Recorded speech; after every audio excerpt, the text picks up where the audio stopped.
warahmatullahi wabarakatuh. Kami dari kelompok 5 ingin membahas materi tentang akad hibah. Yang pertama, pengertian akad hibah. Akad hibah adalah perjanjian sukarela antara pemberi hibah dan penerima hibah, di mana pemberi memberikan harta atau properti kepada penerima tanpa mengharapkan imbalan. Adapun dalam Islam, hibah adalah pemberian harta atau barang yang dilakukan pada saat pemberi masih hidup dengan tujuan untuk mendapatkan ridho Allah Subhanahu wa taala. Selanjutnya, dasar hukum hibah dalam Islam. Dasar hukum hibah dalam Islam dapat ditemukan dalam Al-Quran dan hadis Nabi Muhammad SAW.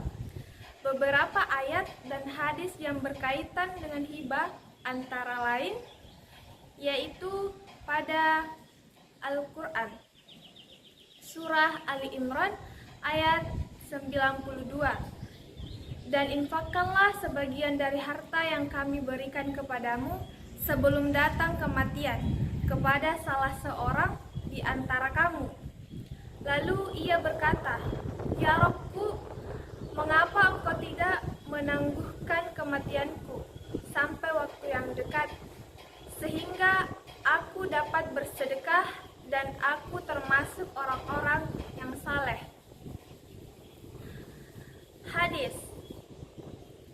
Hadis riwayat Bukhari dan Muslim yang artinya sedekah itu dapat memadamkan dosa sebagaimana air memadamkan api. Adapun cara-cara dalam akad hibah, yang pertama, penerima maupun pemberi hibah balik dan berakal sehat. Yang kedua, penerima dan pemberi hibah merdeka tanpa adanya paksaan. Yang ketiga, penerima hibah harus mengelola hibah dengan baik dan ikhlas. Yang keempat, harta yang dihibahkan hak milik sempurna, halal, dan dapat dialihkan. Yang kelima, ijab kabul yang dilafazkan harus jelas. Ada 4 rukun akad hibah. Yang pertama, al-wahib, yaitu orang yang memberikan hibah. Yang kedua, al-mauhublah, adalah orang yang menerima hibah. Yang ketiga, al-mauhub, yaitu barang yang dihibahkan. Yang keempat, sighar, atau tanda serah terima yang berupa ijab dan kabul, yang dimana ijab dan kabul ini merupakan proses perjanjian dan kesepakatan antara pemberi dan penerima hibah. Hibah terdapat 2 jenis. Yang pertama adalah hibah barang. Sesuai dengan namanya, di mana pemberi memberikan barang kepada si penerima tanpa adanya imbalan. Yang kedua adalah hibah bermanfaat, di mana si pemberi memberikan barang atau harta yang bernilai dan bermanfaat tetapi barang tersebut masih menjadi miliknya.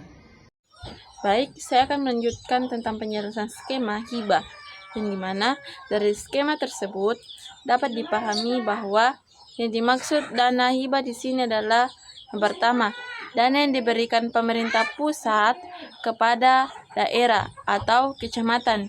Dana hibah tersebut terdiri dari 2 macam.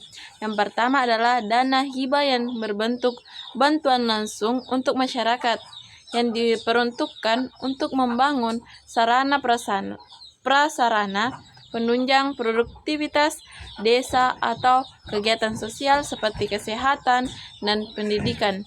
Kemudian, yang kedua adalah dana hibah berupa pinjaman bagi kelompok ekonomi masyarakat untuk modal usahanya, atau bisa disebut sebagai dana perguliran. Dan kedua, dikarenakan dana hibah tersebut sudah diberikan oleh pemerintah pusat kepada daerah, maka pemerintah daerah berhak untuk mengelola tersebut sesuai dengan ketentuan yang berlaku.